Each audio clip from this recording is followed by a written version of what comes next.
இப்போது புதிய அறிமுகம் ஆச்சி ஹோட்டல் சாம்பார் 50 கிராம் ரூபாய் 20 மட்டுமே. டான் பிக்சர்ஸ் ஆகாஷ் பாஸ்கரன் தயாரிப்பில் சுதா கங்குரா இயக்கத்தில் சிவகார்த்திகேயன், ரவி மோகன், அதர்வா, ஸ்ரீலீலா நடிக்கும் பராசக்தி ஜனவரி 10 முதல் திரையரங்குகளில். லட்சக்கணக்கான குடும்பங்கள், கோடிக்கணக்கான கனவுகள். தமிழ்நாடு அரசு ஒவ்வொரு குடும்பத்திடமும் கேட்கின்றது, உங்க கனவை சொல்லுங்க.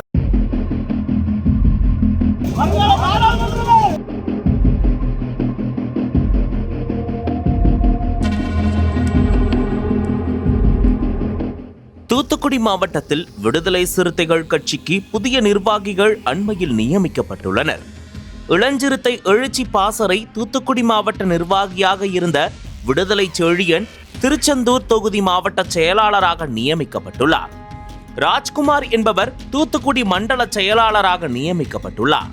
இதனைத் தொடர்ந்து புதிய நிர்வாகிகள் விடுதலை செழியன், ராஜ்குமார் ஆகியோர் தலைமையில் சுமார் 50 ஆண்கள், 50 பெண்கள், 17 ஆட்டோக்கள், 2 கார்களில் கொடியுடன் 9ஆம் தேதி இரவு திருச்செந்தூர் திருநெல்வேலி ரோட்டில் உள்ள அம்பேத்கர் சிலைக்கு மேளதாளத்துடன் ஊர்வலமாக சென்று மாலை அணிவித்து மரியாதை செலுத்தினர்.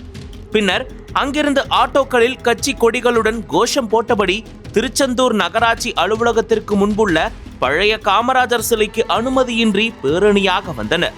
அப்போது புதிய நிர்வாகிகளை சொகுசு காரின் பேனரில் மாலை அணிவித்து உட்கார வைத்து கோஷமிட்டபடி வந்தனர். இந்த அத்துமீறிய செயலால் திருச்செந்தூர் நகர் பகுதியில் கடும் போக்குவரத்து நெருக்கடி ஏற்பட்டது.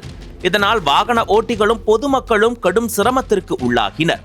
அப்போது அங்கு வந்த காவல்துறையினர் பேரணியாக வந்த ஆட்டோக்களையும் கட்சியினரையும் புகைப்படம் எடுத்ததால் விடுதலை சிறுத்தைகள் கட்சியினருக்கும் காவல்துறையினருக்கும் இடையே வாக்குவாதம் ஏற்பட்டது. தூத்துக்குடி மாவட்ட எஸ்பி சிலம்பரசன் நடவடிக்கை எடுக்க உத்தரவிட்டதை அடுத்து விசிகாவினர் பேரணியாக வந்தபோது அந்த வழியாக வந்த 108 ஆம்புலன்ஸ்க்கு வழிவிட மறுத்தது, பொதுமக்களுக்கு இடையூறு ஏற்படுத்தியது, பொதுமக்களுக்கு அச்சுறுத்தும்படி செயல்பட்டது, அனுமதியின்றி வாகனங்களில் பேரணி சென்றது ஆகிய குற்றச்சாட்டுகளின் பேரில் திருச்செந்தூர் தொகுதி மாவட்ட செயலாளர் விடுதலை செழியன், தூத்துக்குடி மண்டல செயலாளர் ராஜ்குமார் உள்பட 102 பேர் மீதும் 17 ஆட்டோக்கள், 2 கார்கள் மீதும் திருச்செந்தூர் தாலுகா காவல் நிலைய போலீசார் அதிரடியாக வழக்கு பதிவு செய்து விசாரணை நடத்தி வருகின்றனர். இச்சம்பவம் தூத்துக்குடி மாவட்டத்தில் பரபரப்பை ஏற்படுத்தியுள்ளது.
அனல் பறக்கும் செய்திகளை அப்டேட் செய்து கொள்ள நக்கீரன் களத்தை இப்பவே சப்ஸ்கிரைப் பண்ணுங்க.